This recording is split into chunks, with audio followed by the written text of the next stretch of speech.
Revolución Mexicana, un movimiento que se dio en 1910 para quitarle la presidencia a Porfirio Díaz.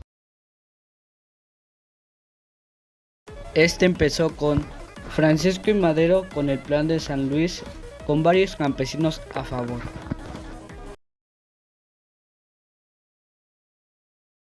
Ya que a estos campesinos se les habían quitado los terrenos y se los dieron a extranjeros.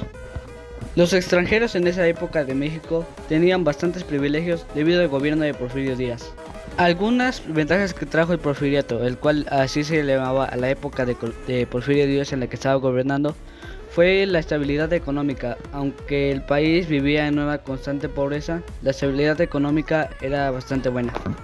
Volviendo con la revolución, Francisco I. Madero se oponía rotundamente a la reelección de Porfirio Díaz. Por lo tanto, hace un llamado a los opositores de Porfirio Díaz para que lo apoyen. Y Madero promueve un gobierno democrático para un mejor desarrollo. También Francisco I. Madero se reunió con Porfirio Díaz para pedirle que no intervenga en las elecciones. Aunque eso no sirvió de nada, ya que Francisco I. Madero fue encarcelado y Porfirio Díaz ganó las elecciones el 6 de junio de 1910. Después de su encarcelamiento, Madero firma el Plan de San Luis y llama al pueblo a levantarse en armas el 20 de noviembre. Su frase célebre es sufragio efectivo, no reelección. Una de sus estrategias políticas era la restitución de terrenos a los dueños originales que habían sido despojados. Después de la destitución de Porfirio Díaz, Francisco I. Madero se había proclamado como presidente de México, aunque eso empeoró las cosas, ya que las promesas que había hecho eran completamente falsas, cometiendo un demagogo. Un demagogo es la promesa falsa de un político.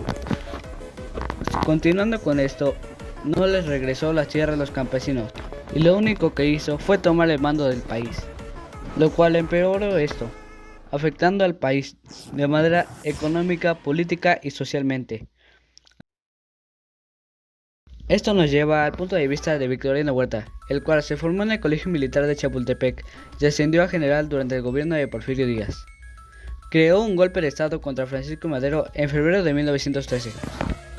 Se autoproclamó presidente tras el asesinato de Francisco I. Madero y después de un año de gobierno fue exiliado a los Estados Unidos.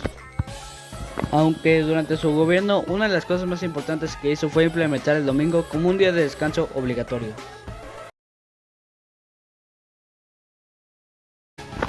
Esto nos lleva a Emiliano Zapata, el cual fue el líder revolucionario y símbolo de la resistencia campesina en México.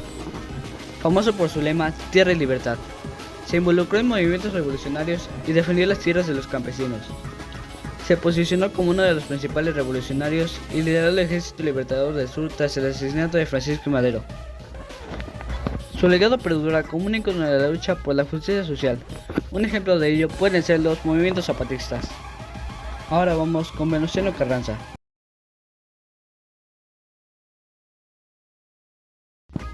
Fue político revolucionario y dirigió el ejército constitucionalista. Inició su carrera como un gobernador de Coahuila. Propulsó la Constitución de 1917. Un dato importante es que luchó contra la dictadura de Porfirio Díaz apoyando a Francisco I. Madero. Desconoció el gobierno de Victoriano Huerta y proclamó el Plan de Guadalupe.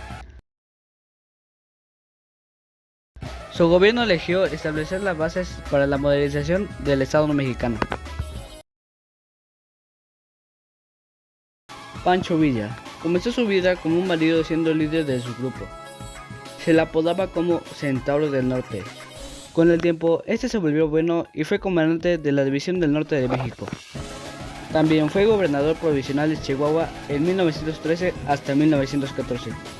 Actualmente es figura emblemática de la Revolución Mexicana. Su nombre real era José Doroteo Alongo Aramula y fue derrotado militarmente y se retiró de la vida política. Eso es todo sobre los principales líderes revolucionarios. Espero que les haya gustado. Adiós.